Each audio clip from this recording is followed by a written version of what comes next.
아멘.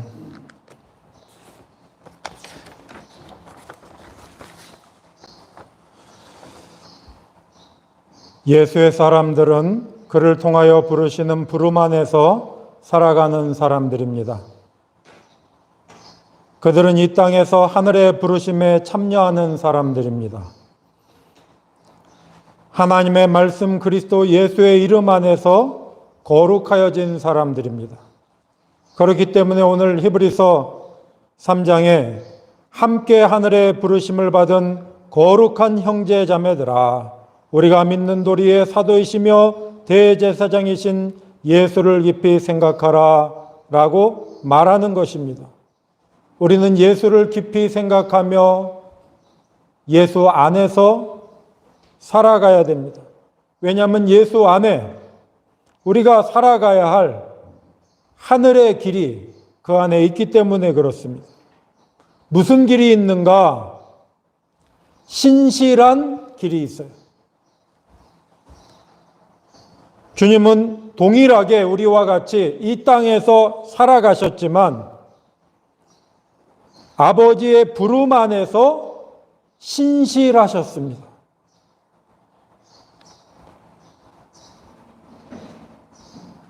히브리서 2장 17, 18절에 이렇게 말하고 있어요. 그러므로 그가 범사의 형제들과 같이 되심이 마땅하도다. 이는 하나님의 일에 자비하고 신실한 대제사장이 되어 백성의 죄를 속량하려 하심이라. 그가 시험을 받아 고난을 당하셨은즉 시험 받는 자들을 능히 도우실 수 있느니라. 신실함은 시험과 관계됩니다. 신실함이라는 것은 부름받음 안에 있다는 거예요. 어디에 부름받아서 맡겨진 삶이 있는 거예요. 땅에서도 땅의 부름을 받아서 땅의 사람들이 불러서 대통령 자리를 주면은 그 대통령 자리 안에서 어떻게 하느냐에 따라서 신실한지 신실하지 않은지를 우리가 역사적으로 분별할 수 있는 거예요. 우리 대한민국 안에도 해방 이후에 대통령제 만들었을 때 대통령 자리에 앉아 있었던 사람들을, 그 사람들의 일생을 처음부터 끝까지 인류의 역사와 생명의 역사와 비교하여서 이렇게 보면은 누가 신실하였는지 신실하지 않고 사악하였는지가 드러나는 거예요. 신실함은 맡겨진 삶 속에서, 부름받은 삶 속에서 살아가야 하는데 그 살아가는 것이 쉽지가 않은 거예요. 언제나 시험을 만나게 돼요. 그래서 신실함이라는 것은 부름받은 삶 안에서 살아가면서 마주치는 시험을 이겨나간 부름의 신실함을 신실함이라고 합니다. 그러니까 모든 사람은 어떤 것으로 부름받은 거예요. 우리가 이 세상을 살아가는 것은 이 세상의 생명 속으로 부름받은 거예요. 그 부름받은 삶 속에서 그러나 신실하기 위하여서는 그 살아가는 과정 속에 있는 시험을 어떻게 이겨나느냐, 내가 하느냐, 시험을 어떻게 맞이하느냐, 거기에 신실함과 신실하지 않음이 나누어지는 거예요. 그리스도 예수 안에서 부름받은 사람들은 그리스도 예수를 깊이 생각하며 그리스도의 신실함 안에서 신실한 자가 되는 사람들을 말하는 거예요. 그래서 사도 바울도 편지를 보낼 때마다 에베소서 1장 1절에 에베소에 있는 성도들과 그리스도 예수 안에 있는 신실한 자들에게 편지하노니, 골로새서 1장 2절에도 골로새에 있는 성도들 곧 그리스도 안에서 신실한 형제들에게 편지하노니, 신실한 자들에게 편지하는 거예요. 오늘 우리도 그리스도 예수 안에서 신실한 자로 살아가고 있는지 오늘 말씀을 통하여 점검하고 그리스도 예수 안에서 신실한 자가 되는 그 길을 우리가 걸어가기 위하여 말씀을 살펴보고자 하는 거예요. 신실함은 시험과 관계돼요. 자료를 보겠습니다.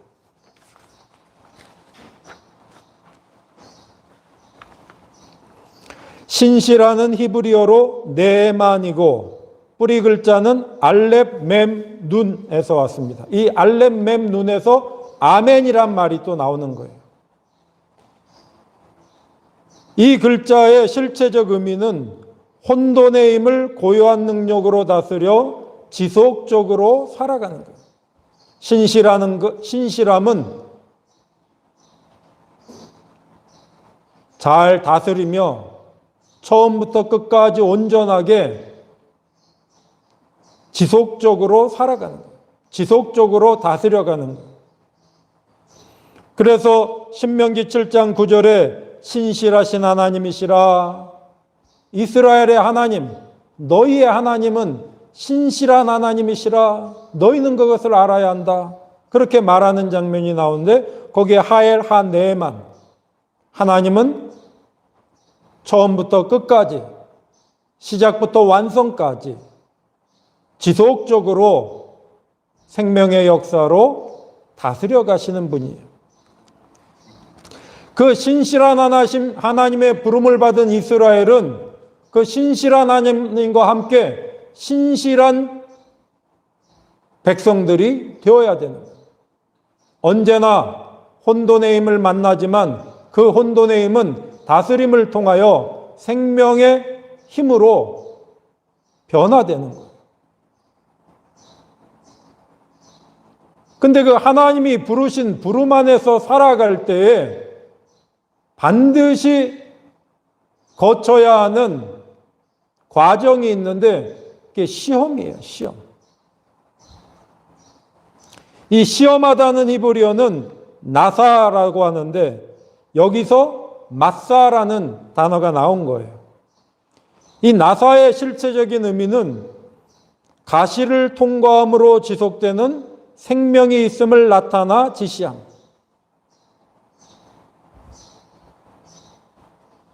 시험은 괴로움을 말하는 거예요. 가시나무에게 찔리는 것 같은 괴로움을 말하는 거예요. 하나님께서 하나님의 사람을 하나님의 동산에 세울 때에 명령하시는 명령 안에 시험이 있는 거예요.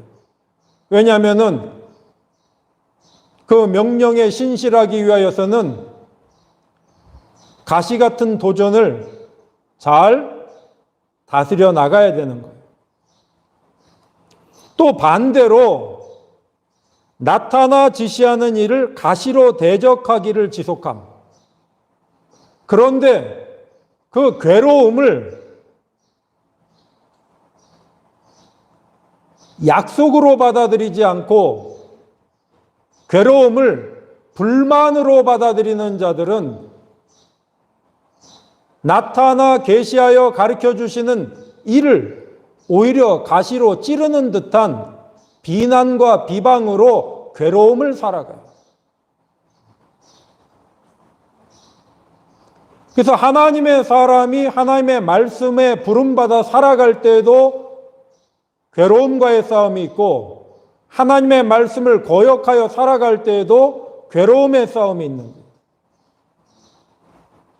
그렇기 때문에 이 시험이라는 것은 아주 감추어져 있는 거예요. 창세기 22장 1절에 하나님이 아브라함을 시험하시려고 하나님께서 아브라함을 말씀으로 부르셔서 행하라 하실 때에 괴로움과 맞닥뜨리게 하셨다는 거예요. 출애굽기 17장 2절에는 물이 없는 것으로 인하여서 이스라엘 백성들이 모세와 싸우고 더 나아가서는 여호와 하나님을 비방하고 비난하는 사건이 생겨요. 그때 모세가 답답해서 이스라엘 백성들에게 한 말이 너희가 어찌하여 여호와를 시험하느냐? 이렇게 말한 거예요. 괴로움을 괴로움으로 받아들이고 그 괴로움을 근거로 은혜의 하나님을 비방하고 찌르고 있는 거예요. 하나님의 마음을 괴롭히고 있는 거예요. 그러니까 시험이라는 말은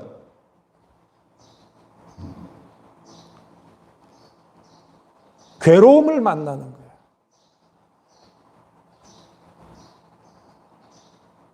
근데 괴로움을 왜 만나는가? 우리가 부름받은 삶을 살아가기 때문에 그래요. 사람은 누구나 부름받아서 이 세상에서 살아가요. 근데 이 세상에서 살아갈 때 땅의 부름만 생각하는 것이 아니라 만물을 지으신 하나님의 은혜의 부름 안으로 온 사람들은 그 부름받음 안에서 맞닥뜨리는 괴로움이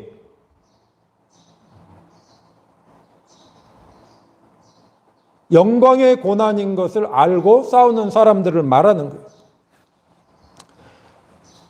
거기에서 신실함이 드러나는 거예요. 이 신실함으로 부름받았는데 신실함으로 나아가지 못하는 모습이 세 가지가 성경에는 잘 나타납니다. 오늘 읽은 히브리서 3장 1에서 6절 이후에도 그 3장 전체가 신실함과 관계된 시험을 만날 때, 괴로움을 만났을 때에 누가 신실한 자가 되는가 하는 거에 대해서 말해주는 장면이에요. 부름받은 삶 속에서 신실함에 이르는 그 모습은 세 가지로 나타나는데 하나는 실패하는 모습이에요. 신실함에서 실패하는 사람들. 여러분 우리나라도 대통령으로 부름받았는데 대통령의 자리에서 신실하지 못하여서 탄핵된 사람이 있잖아요. 이스라엘의 역사에도 하나님의 부름 안에서 신실하지 못하여서 실패한 역사가 있어요. 두 번째는 하나님께서 부르신 부름 안에서 신실하였으나 온전하지는 못하였던 사람들이 있어요. 처음에는 어느 정도까지는 신실하였으나 끝까지 온전하지는 못하였던 사람들. 세 번째 사람은 하늘의 부름에 인도함을 받아서 그 부르심을 따라 처음부터 끝까지 온전하게 신실한 사람이 있어요.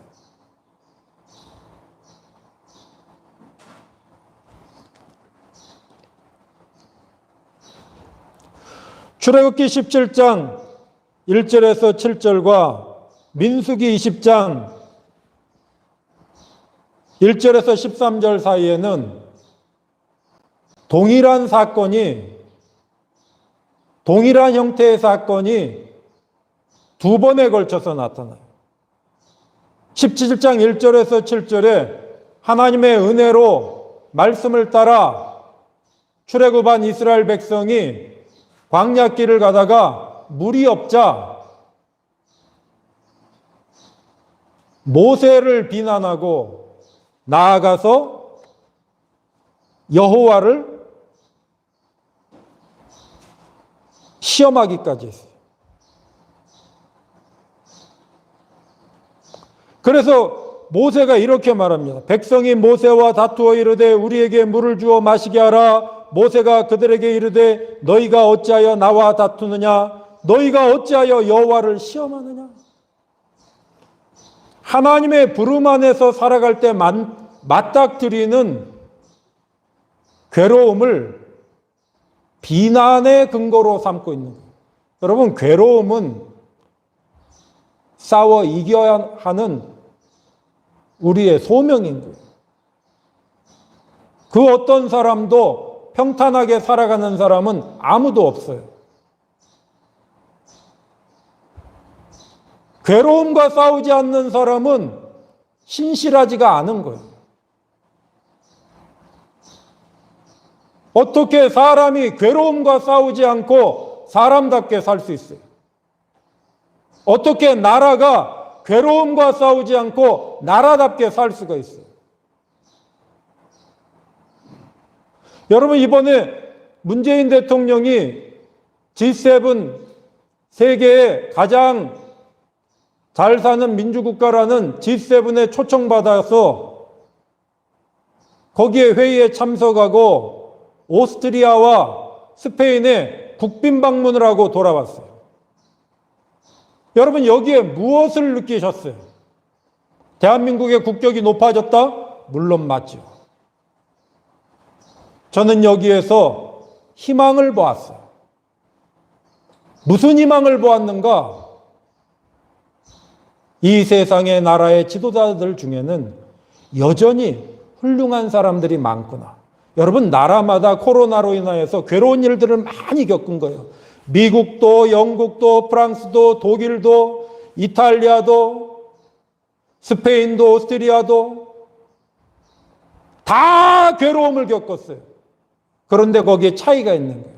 괴로움을 겪을 때에 그 괴로움을 어떻게 하면은 이겨나갈까? 어떻게 하면 이겨나갈까 하는 지도자들이 훌륭한 지도자.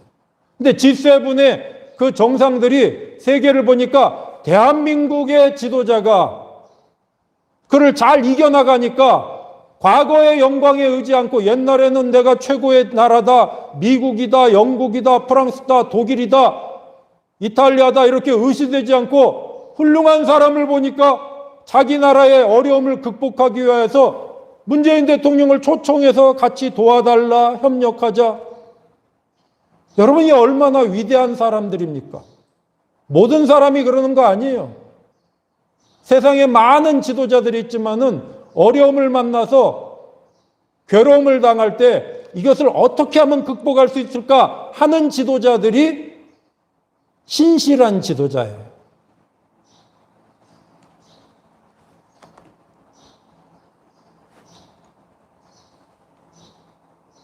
하나님께서 부르시고 나타나 명령하시고 보여주셨는데 가는 길이 힘들다고 해서 그걸 어떻게 극복할 수 있습니까? 지혜를 구하는 것이 아니라 그 괴로움을 토대로 해가지고 비난하고 비방하고 가시로 찌르고 하나님을 막 찌르고.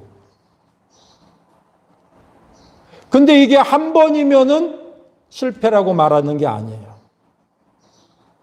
이게 반복될 때의 실패라고 말하는 거예요.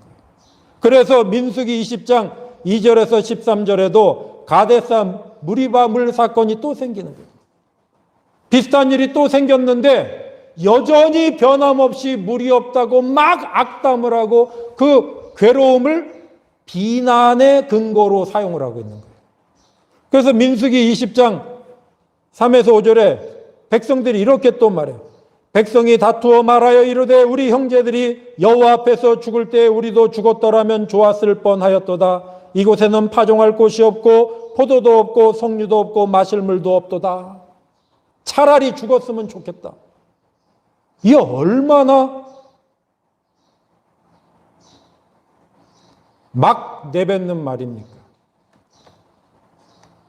바로 이러한 신실하지 못한 자들, 부름 앞에서 괴로운 일을 만날 때에 그 괴로운 일을 어떻게 극복할 수 있습니까? 라고 하나님께 지혜를 구하지 않고 오히려 그거를 통하여 하나님을 찌르고 괴롭다고 아우성치고 고난을 비난의 비방의 근거로 사용하고 옛것으로 되돌아가 버린 사람들, 이들이 광야에서 죽은 이스라엘 사람들인 거예요.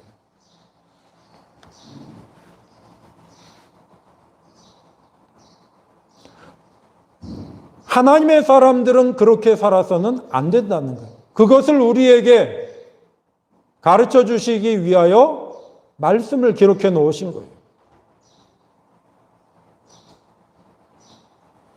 두 번째는 처음에는 신실하였으나 온전하게 신실하지 못했던 사람들이 있어요. 그게 많은 사람들의 모습 속에 드러나는 거예요. 그 대표적으로 모세와 아론이 그런 사람인 거예요. 모세는 하나님의 집에 신실한 종이었어요. 그러나 온전하지는 못했어요. 아론도 하나님의 집에 신실한 종이었으나 온전함에는 이르지 못했어요. 오늘 우리도 그리스도 예수 안에서 부름받은 대부분의 우리들이 바로 여기에 해당이 되는 거예요. 우리도 신실하게 부름받은 일에 살아가고 싶지만은 괴로운 일을 만나면은 이거를 신실하게 싸워 이기는 것이 아니라 때로는 걸려 넘어질 때가 있는 거예요. 모세와 아론은 처음에는 하나님이 부르시고 명령하시고 나타내 주시는 것을 향하여 신실하게 전진했어요. 그러나 마지막에는 신실하지 못한 모습을 보이고 말아요. 출애굽기 17장 5절에서 6절에 보면 이런 말씀을 하세요. 나일강을 치던 내 지팡이를 손에 잡고 가라. 너는 그 반석을 치라. 물이 없다고 아우성치는 백성들을 로 인하여 괴로움 당하는 모세가 여호와께 구할 때 하나님께서 지팡이를 들고 가서 그들을 모아놓고 그들 앞에서 반석을 치라. 이렇게 말씀하셔요. 그게 17장의 사건이에요. 출애굽기 17장. 모세가 이스라엘 장로들의 목전에서 그대로 행하니라. 그래서 반석을 친 거예요. 물이 나온 거예요. 근데 민수기 20장 무리바물 사건에서는 여호와께서 새롭게 말씀하십니다. 좀 더 심화된 말씀을 하고 계시는 거예요.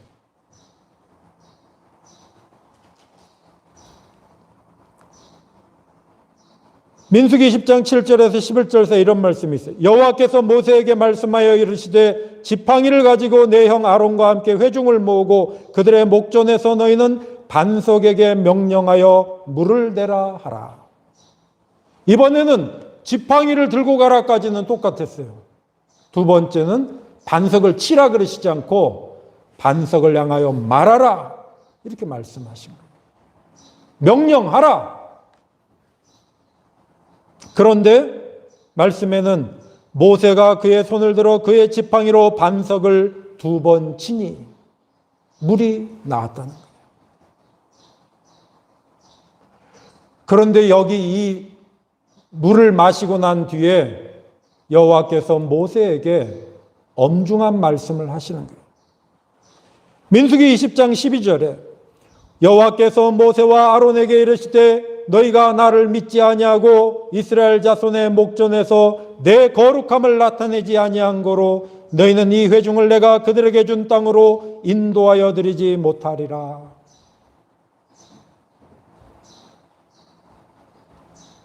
하나님의 거룩함을 나타내는 삶을 살아가라 했는데 그 살아가라 했을 때마다 해가 있는 거예요. 가르쳐 주시는 거예요.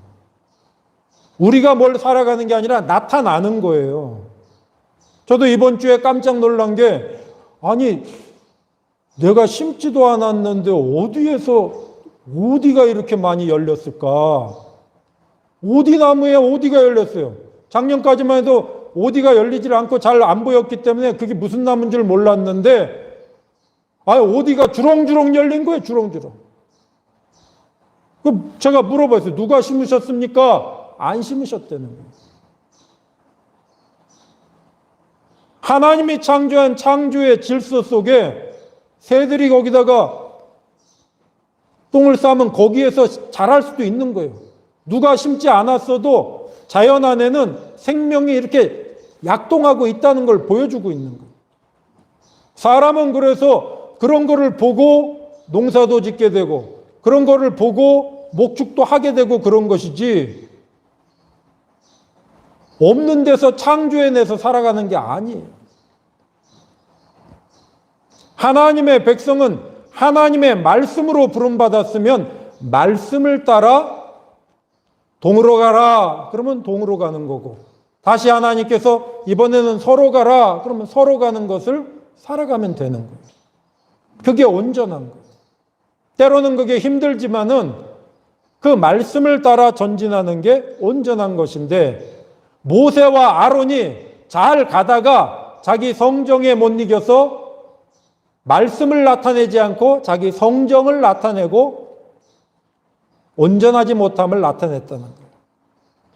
그래서 민수기 20장 22절에서 29절에 보면은 아론의 죽음의 모습이 나오는데, 아론을 호르산에 오르게 하고 거기에서 약속의 땅을 바라보게만 하고, 모세도 마찬가지. 27장에 모세도 거기서는 아비람산이라는데, 아비람산이나 호르산은 같은 산에 오르고 바라만 보고 거기에서 숨을 거두게 돼요. 그때 여호와께서 뭐라고 말씀하시느냐? 민수기 20장 24절에 너희가 무리바 물에서 내 말을 거역한 까닭이니라. 하나님의 입에서 나온 말씀이 생명의 명령이라는 것을 그걸 거역했다는 거예요. 세 번째로는 온전함에 이른 사람이 있어요.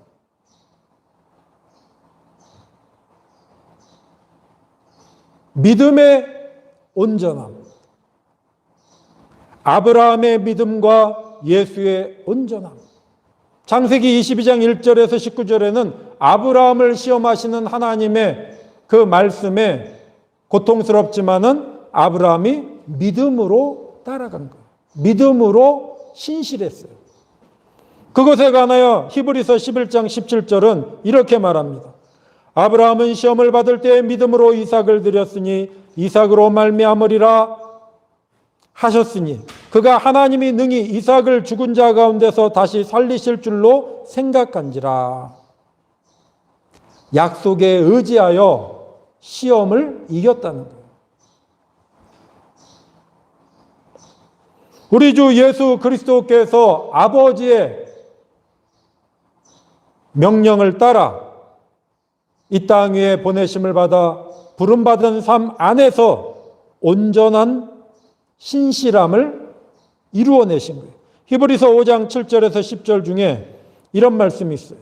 그가 아들이시면서도 받으신 고난으로 순종함을 배워서 온전하게 되셨은즉 자기에게 순종하는 모든 자에게 영원한 구원의 근원이 되시고, 고난으로 시험받음을 이기심으로 마침내 온전하게 되셨다는 거예요. 여러분, 그래서 하나님의 사람들은 하나님의 부르심 안에서 신실함으로 온전해지는 싸움을 해야 되는 거예요. 신실하기 위하여서는 시험을 잘 이겨나가야 돼요. 야고보서 1장 2절에서 5절에서 이런 말씀을 하고 계신 거예요. 내 형제들아, 너희가 여러 가지 시험을 당하거든 온전히 기쁘게 여기라. 이는 너희 믿음의 시련이 인내를 만들어내는 줄 너희가 알미라. 인내를 온전히 이루라. 야고보서 1장 12절 시험을 참는 자는 복이 있나니 이는 시련을 견디어낸 자가 주께서 자기를 사랑하는 자들에게 약속하신 생명의 면류관을 얻게 하신다는 거예요. 지혜가 부족하면 꾸짖지 않고 후히 주시는 하나님 앞에 구하면서 전진하면 되는 거예요.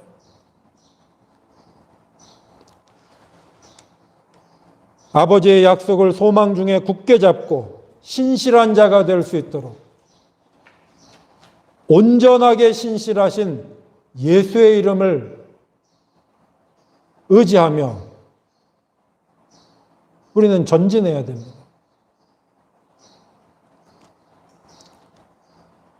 왜 예수를 깊이 생각하라 말하는 것인가?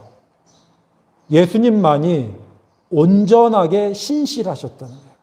부름받은 삶 안에서 온전하게 신실하셨어요. 오늘 우리도 우리 각자의 삶 속으로 하나님께서 우리를 불러주셨어요. 그리스도 예수 안에서 부르신 의롭고 선한 삶 안에서 어떻게 하면 내가 신실하게 살아갈 수 있는지 예수의 신실함을 통하여 공급받으며 전진해가는 우리들이 될 수 있기를 소망합니다. 기도하겠습니다. 사랑과 은혜가 풍성하신 하나님 아버지, 오늘 우리를 생명의 말씀 속으로 인도하여 주시니 감사드립니다. 그리스도 예수 안에서 우리를 불러주신 그 부름 안에서, 부름의 삶 안에서 신실한 삶을 살아갈 수 있도록 성령이여 날마다 깨우쳐 주시고 신실하신 주님이 오셔서 우리를 인도하여 주셔서 날마다 무슨 시험을 만나든지 주님과 함께 이기며 전진해가는 생명의 면류관에 이르는 삶을 살아갈 수 있도록 우리를 인도하여 주옵소서. 예수 그리스도의 이름으로 기도드립니다. 아멘. 이제는 우리 주 예수 그리스도의 은혜와 하나님의 영원하신 사랑과 성령의 교통하심과 함께하심과 인도하심이 그리스도 예수 안에서 불러주신 신실하신 하나님의 뜻을 잘 깨달아 알아 부름받은 삶 안에서 신실하신 주 예수를 따라 신실함에 승리하는 삶을 살기로 다짐하는 하나님의 자녀들 머리머리 위에 이제로부터 영원토록 함께 하시기를 간절히 축원하옵나이다. 아멘.